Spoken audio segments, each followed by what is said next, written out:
तो हेलो दोस्तों, नमस्कार। मैं हूं आशुतोष सिंह चौहान और हम आपका हार्दिक स्वागत करते हैं अपने न्यू वीडियो लेक्चर पर, जहां पर आज हम लोग बात करने वाले हैं क्वालिटेटिव टेस्ट फॉर फिनॉल्स। मतलब यहां पर हम लोग जो भी टेस्ट पढ़ने वाले हैं वह क्वालिटी के हैं होने वाले हैं, और किसकी क्वालिटी वह इंश्योर करेंगे, वह फिनॉल की क्वालिटी को इंश्योर करने वाले हैं। मतलब वहाँ पर फिनॉल है या फिनॉल की प्रेजेंस है या नहीं है, ये उसको हम लोगों को डिस्टिंग्विश करके बताने वाले हैं। तो बिना देर किए हुए जानते हैं क्या है क्वालिटेटिव टेस्ट फॉर फिनॉल्स। तो देखो, यहाँ पर 5 प्रकार के जो टेस्ट हैं वो दिए गए हैं: litmus test, Liebermann's test, ferric chloride test, bromine water test and phthalein dye test. तो इन पांचों टेस्टों के बारे में हम लोग जानने वाले हैं बारी बारी से। तो देखिए, यहाँ पर पहला लिखा हुआ है लिटमस टेस्ट। तो लिटमस टेस्ट में मतलब क्या है, यहाँ पर हम लोग दोस्तों एक लिटमस पेपर लेने वाले हैं जिसको फिनॉल सॉल्यूशन में डिप करेंगे, और अगर वह ब्लू लिटमस पेपर को रेड कलर में क्या कर देता है, टर्न कर देता है। मतलब जो लिटमस पेपर ब्लू कलर का होगा वह फिनॉल सॉल्यूशन में रेड कलर में क्या हो जाएगा, चेंज हो जाएगा। तो इस प्रकार का जो टेस्ट कहलाता है वो लिटमस टेस्ट कहलाता है। क्योंकि जो फिनॉल है वो एसिडिक कैरेक्टर का है, इसलिए यहाँ पर जो लिटमस का है वो कलर चेंज हो पा रहा है। उसके बाद सेकंड नंबर पे दोस्तों दिया गया है लिबरमैन टेस्ट। तो लिबरमैन टेस्ट में क्या करते हैं, कुछ इस प्रकार से रिएक्शन होने वाली है कि हम लोग पहले क्या करते हैं, फिनॉल की NaNO2 से रिएक्शन करवाते हैं, और वहाँ पर जो प्रेजेंस लेते हैं वो हम लोग कंसनट्रेटेड H2SO4 के लिए लेते हैं। तो वहाँ पर हमको डीप ग्रीन कलर मिल रहा है, डीप ग्रीन कलर मिल रहा है। तो देखो, हम लोगों ने यहाँ पर बताया हुआ है कि जब इसका नाइट्रेशन होगा तो यहाँ पर क्या बनेगा, यहाँ पर बनने वाला है दोस्तों जो NaNO2 है वो H+ और Cl- के साथ भी आता है। तो पहले यहाँ सोडियम फिनॉक्साइड वगैरह बनेगा, जो भी बनेगा तो डीप ग्रीन कलर बनने वाला है। ये हमने फाइनल रिएक्शन लिखी है। अब इस डीप ग्रीन कलर का जो सोल्यूशन बना हुआ है, इस सोल्यूशन को हम लोग क्या करने वाले हैं, इस सोल्यूशन को हम लोग वाटर से रिएक्शन करवाएंगे, मतलब डाइल्यूशन करेंगे वहाँ पर, मतलब वाटर को ऐड करेंगे। जैसे ही हम लोग वाटर को ऐड करेंगे तो जो ये डीप ग्रीन कलर था वो कैसा हो जाएगा, रेड कलर में क्या हो जाएगा, चेंज हो जाने वाला है। अब जैसे ही ये रेड कलर में चेंज होगा तो हम लोग यहाँ पर रिएक्शन करवाने वाले हैं स्मॉल अमाउंट की, मतलब बहुत ही कम अमाउंट की NaOH की। तो जैसे ही इसमें NaOH की रिएक्शन करवाएंगे हम लोग तो यहाँ पर ब्लू कलर मिलने वाला है।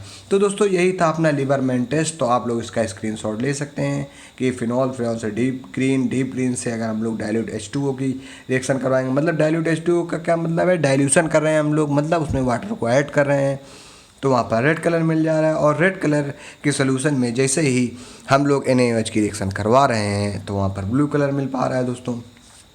तो ये लिबरमैन टेस्ट हो जा रहा है यहाँ पर।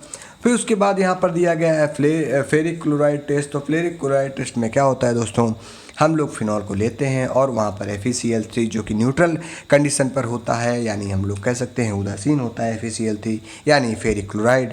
तो जब उसकी रिएक्शन करवाते हैं तो एक कोऑर्डिनेशन कॉम्प्लेक्स बनता है जो कि कैसा कलर देता है, पर्पल कलर देता है। तो आप लोग इसकी रिएक्शन देख पा रहे होंगे कि 6 मॉलिक्यूल हम लोगों ने फिनॉल के ले लिए हैं और 1 मॉलिक्यूल FeCl3 के ले लिया है जो कि न्यूट्रल है। और जब इस प्रकार का कुछ कॉम्प्लेक्स बन रहा है, इस कॉम्प्लेक्स का कलर जो है वो पर्पल कलर में आने वाला है।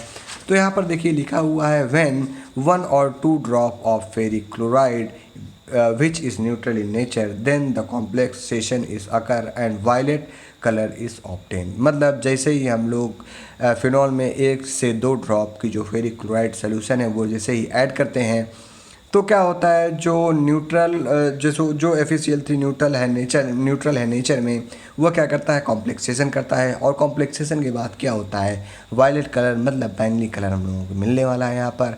और ये जो अपीयरेंस है वो कलर शो करती है प्रेजेंस ऑफ फिनॉल पे। मतलब जब हम लोग कोई अननोन सोल्यूशन अगर है वहाँ पर FeCl3 हम लोग डाल रहे हैं तो अगर वहाँ पर वायलेट कलर आ जा रहा है, इसका मतलब क्या है, वहाँ पर जो है फिनॉल है। अब यहाँ पर देखो नोट दिया गया है, note basically this reaction is comes under the class of reaction on OH group. मतलब ये जितनी भी रिएक्शन हम लोग पढ़ रहे हैं, ये केमिकल रिएक्शन पे हम लोगों ने पढ़ी थी कि फिनॉल की जब केमिकल रिएक्शन हम लोग कर रहे थे तो वहाँ पर 2 प्रकार की हो रही थी। तो इसके पहले वाले लेक्चर में हम लोगों ने वो बातें डिस्कस की हैं कि OH ग्रुप से वहाँ पर रिएक्शन हो रही थी फिनॉल के। तो वो सारी चीज़ें आप लोग पिछले लेक्चर में जान सकते हैं जा करके। फिर उसके बाद जो नेक्स्ट है वो है ब्रोमीन वाटर टेस्ट। तो ब्रोमीन वाटर टेस्ट में क्या होता है कि हम लोग जब फिनॉल को एक्सेसिव अमाउंट के जो ब्रोमीन है उससे रिएक्ट कराते हैं तो वहाँ पर क्या होता है, कुछ 2,4,6 ट्राई ब्रोमोफिनॉल की तरीके से कंपाउंड मिलता है।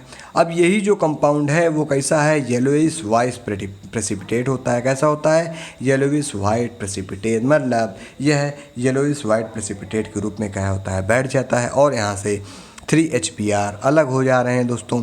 तो ब्रोमीन वाटर टेस्ट ये होता है, यहाँ पर जो है थोड़ा सा वाटरी कंडीशन ले लेते हैं, मतलब ये जो ब्रोमीन होगा वो ब्रोमीन कैसा होगा, एक्वस सोल्यूशन में होगा, मतलब यहाँ पर कुछ ना कुछ वाटर की मात्रा ऐड होगी और ज़्यादा से ज़्यादा मात्रा में क्या लेंगे हम लोग, ब्रोमीन लेंगे। तो यहाँ पर क्या है, सीधे फिनॉल की जब रिएक्शन एक्सेसिव अमाउंट मतलब अत्यधिक अमाउंट में जब हम लोग ब्रोमीन के साथ करेंगे तो वहाँ पर जो ये ब्रोमीन होगा वो एक्वस होगा, मतलब इसमें वाटर ऐड होगा। तो इस प्रकार का 2,4,6 ट्राई ब्रोमोफिनॉल हम लोगों को मिल रहा है और यह कैसा होगा, यह येलोइश वाइट प्रेसिपिटेट होगा जो कि कैसा होगा, बैठा हुआ होगा नीचे और HBr का सोल्यूशन ऊपर होगा।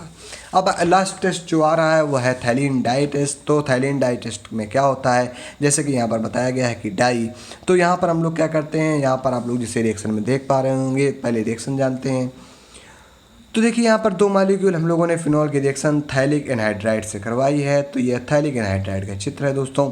तो जैसे इसकी रिएक्शन करवाई है तो देखो एक ये फिनॉल, एक ये फिनॉल और यहाँ पर पैरा पोजीशन पे ये कार्बन यहाँ पर जुड़ जाएगा दोस्तों और यहाँ पर ये बॉन्ड ब्रेक हो करके इसके साथ इस वाले फिनॉल के साथ अटैच हो गया। कुछ इस प्रकार का स्ट्रक्चर बन रहा है, आप लोग इसको स्क्रीनशॉट भी ले सकते हैं। इसको हम लोग फिनोप्थिलीन कहते हैं। अब यह फिनोप्थिलीन कैसा है, यह कलरलेस है और जब इसकी डाइल्यूट NaOH रिएक्शन करवाएंगे तो यहाँ पर ये फ्लोरोसिन नामक कंपाउंड हम लोगों को मिलेगा दोस्तों, जो जिसका कलर कैसा होता है, पिंक कलर होता है। मतलब अगर ओवरऑल बात करें तो जो लिटमस टेस्ट था वहाँ पर क्या हो रहा था, वहाँ पर हम लोग लिटमस पेपर ले रहे थे और ब्लू लिटमस पेपर रेड में टर्न हो रहा था। अगर लिबरमैन टेस्ट की बात करें तो लिबरमैन टेस्ट में पहले जब हम लोग फिनॉल की रिएक्शन NaNO2 से करवा रहे थे तो वहाँ पर क्या हो जा रहा था, वहाँ पर हो जा रहा था ग्रीन कलर मिल रहा था। जब ग्रीन कलर के हम लोग डाइल्यूशन करवा रहे थे वाटर के साथ तो रेड कलर मिल रहा था और जब रेड कलर का जो सोल्यूशन था उसकी जब NaOH से रिएक्शन करवाते हैं तो वहाँ पर हम लोगों को ब्लू कलर मिल रहा था। तो ये लिबरमैन टेस्ट हो गया। फेरिक क्लोराइड टेस्ट में क्या था कि हम लोगों ने फिनॉल लिया था और 2-3 ड्राम न्यूट्रल FeCl3 डाले थे तो वहाँ पर कॉम्प्लेक्सेशन हो रहा था और कॉम्प्लेक्सेशन के बाद वहाँ पर क्या हो रहा था दोस्तों, वहाँ पर वायलेट कलर हम लोगों को फाउंड हो रहा था। ब्रोमीन वाटर टेस्ट आप लोग अभी देख चुके हैं। ब्रोमीन वाटर टेस्ट में हम लोग क्या करते हैं, फिनॉल की रिएक्शन जब एक्वस ब्रोमीन से करवाते हैं जहाँ पर हम लोगों ने ब्रोमीन का अमाउंट ज़्यादा ले लिया है तो वहाँ पर 2,4,6 ट्राई ब्रोमोफिनॉल मिलता है जो कि कैसा होता है, येलोविश वाइट प्रेसिपिटेट के रूप में हम लोगों को मिलता है। फिर उसके बाद लास्ट आता है थैलीन डाई टेस्ट। तो थैलीन डाई टेस्ट में हम लोग क्या करते हैं, हम लोग इसको फ्लोरोसेंस टेस्ट भी कहते हैं। इस पर हम लोग क्या करते हैं, 2 मॉलिक्यूल फिनॉल की जब रिएक्शन थैलिक एनहाइड्राइड से करवाते हैं तो वहाँ पर हम लोगों को फिनोप्थिलीन मिलता है। फिनोप्थिलीन कैसा होता है, कलरलेस होता है। जैसे ही हम लोग उसकी डाइल्यूट NaOH के साथ रिएक्शन करवाते हैं तो फ्लोरोसिन नामक एक कंपाउंड मिल रहा है। यही फ्लोरोसिन पिंक कलर का कंपाउंड है और यह रिएक्शन केवल फिनॉल के साथ रिएक्शन करने पर थैलिक एनहाइड्राइड की हो पा रही है। तो आपको ये क्वालिटेटिव टेस्ट ऑफ फिनॉल ख़त्म होते हैं। अब हम लोग आते हैं structure and uses of resorcinol के बारे में। तो क्योंकि अब हम लोगों को पढ़ना क्या था, हम लोगों को पढ़ने हैं structure and uses of some compound. तो सबसे पहले structure and uses of phenol हम लोग जानते हैं क्योंकि फिनॉल को पढ़ना है, नेफ्थॉल पढ़ना है, क्रिसॉल पढ़ना है और रिसोर्सिनॉल पढ़ना है हम लोगों को।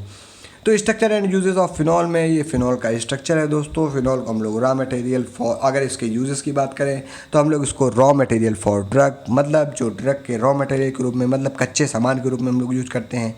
तो कच्चे सामान के रूप में कैसे, एस्पिरिन के निर्माण में हम लोग यूज़ करते हैं क्योंकि फिनॉल की जब हम लोग रिएक्शन करवाते हैं तो वहाँ पर सैलिसिलिक एसिड मिलता है और सैलिसिलिक एसिड की जैसे ही हम लोग उसका एल्काइलेशन करवाते हैं तो वहाँ पर एस्टाइल सैलिसिलिक एसिड मिलता है, हम लोगों को एस्टाइलेशन करवाते हैं। तो वह क्या है, रॉ मटेरियल है एस्पिरिन के लिए। फिर उसके बाद ये प्रिजर्वेटिव है, वुड लकड़ियों को ये प्रिजर्व करता है, कुछ हर्ब्स हैं उनको प्रिजर्व करता है। कुछ फूड हैं जैसे अनाज वगैरह में भी क्या करते हैं, फिनॉल की गोलियाँ रखी जाती हैं। कपड़ों को बचाने के लिए भी फिनॉल की गोलियाँ रखी जाती हैं। फिर उसके बाद एंटीसेप्टिक भी है। तो आप लोग जान रहे हैं जहाँ पर भी फिनॉल जैसी वर्ड आएंगे, जहाँ पर अल्कोहल होगा वो सारी चीज़ें एंटीसेप्टिक होंगी, क्लीनर होंगी, डिसइंफेक्टेंट होंगी। मतलब वो क्या करेंगी, वह करने वाली हैं। मतलब डिसइंफेक्शन का मतलब क्या होता है कि नॉन लिविंग सरफेसेस पर जो माइक्रो बैक्टीरिया हैं उनको क्या करेंगी, डिस्ट्रॉय करेंगी। तो अब हम लोग अगला आते हैं, अगला जो स्ट्रक्चर है, स्ट्रक्चर एंड यूजेस हैं वो क्रिसॉल के हैं। तो सबसे पहले क्रिसॉल का स्ट्रक्चर जान लो। तो जब एक बेंजीन रिंग पर जैसे ही OH आ जाता है, मतलब फिनॉल हो जाता है, तो उसकी ऑर्थो या पैरा पोजीशन पे क्या होता है, क्रिसॉल होता है। कहीं कहीं पर मेटा पोजीशन पर भी क्रिसॉल दिखाया जाता है, तो कोई दिक्कत नहीं है। अगर ऑर्थो पोजीशन पे है तो उसको हम लोग ऑर्थो क्रिसॉल कहते हैं। पैरा पोजीशन पर अगर फिनॉल पर CH3 ग्रुप जुड़ा है तो उसको पैरा क्रिसॉल कहते हैं। अगर इसकी बात करें तो यह एक स्ट्रॉन्ग जर्मिसाइड है, मतलब यह जर्म को मारने में बहुत ही ज़्यादा टेंडेंसी इसकी अच्छी है। और इसको हम लोग यूज़ करते हैं डिसइंफेक्टेंट की तरीके, एंटीसेप्टिक के तरीके भी यूज़ करते हैं जब हम लोग इसकी लो कंसंट्रेशन लेते हैं, मतलब जब इसमें वाटर का अमाउंट ज़्यादा होता है और क्रिसॉल का अमाउंट कम होता है, तो वहाँ पर वो एंटीसेप्टिक हो जाता है। नहीं तो डिसइंफेक्टेंट है और वह क्या करता है, जर्मिसाइड होता है, मतलब जर्म को किल करता है। Also use as wood preservative, मतलब लकड़ी के प्रिजर्वेशन में हम लोग इसका यूज़ करते हैं। ये जो मेटाक्रिसॉल है दोस्तों, metacresol is use in making photographic developer. Metacresol क्या है, जो फोटोग्राफिक प्लेट होती है उनके डेवलपिंग में अच्छा काम करता है, तो उसको हम लोग फोटोग्राफिक डेवलपर के रूप में यूज़ करते हैं। और ये मेटा जो क्रिसॉल है वो एक्सप्लोजिव, मतलब विस्फोटक के बनाने के तौर पर हम लोग इसका यूज़ करते हैं। फिर जो अगला स्ट्रक्चर एंड यूजेस है वो रिसोर्सिनॉल का है। तो रिसोर्सिनॉल जब कहीं पर भी आएगा तो फिनॉल पर मेटा पोजीशन पे एक OH होगा, या ऑर्थो पोजीशन पर हो सकता है या पैरा पोजीशन पे भी हो सकता है। तो रिसोर्सिनॉल कुछ इस प्रकार का स्ट्रक्चर होता है दोस्तों। तो इसको हम लोग कहते हैं used in manufacturing of resin, मतलब हम लोग इसका यूज़ रेजिन की मैन्युफैक्चरिंग भी कर सकते हैं। अगर हम लोग इसका दूसरा यूज़ करें तो वह टॉपिकल यूज़ करते हैं, मतलब हम लोग उसको टॉपिकल रखते हैं, मतलब स्किन पे अप्लाई करते हैं डायरेक्ट जहाँ पर कांटेक्ट बनाते हैं स्किन से। तो वह अगर हम लोग कम अमाउंट में उसके कंसंट्रेशन लेंगे तो वहाँ पर जो हम लोग टॉपिकल यूज़ करेंगे वो एक्ने में करने वाले हैं। एक्ने मतलब क्या होता है, जो चेहरों में जो पिंपल्स वगैरह आ जाते हैं, दाग धब्बे आ जाते हैं, उनमें करने वाले हैं। एक्जिमा में करने वाले हैं, मतलब जहाँ पर खुजली वगैरह हो गई है। ये सोरियासिस में करने वाले हैं, जहाँ पर आप लोग देख रहे होंगे कि स्किन में फंगस हो जा रहा है, कुछ सफ़ेद स्किन से छूट रहा है, उसको सोरियासिस कहते हैं।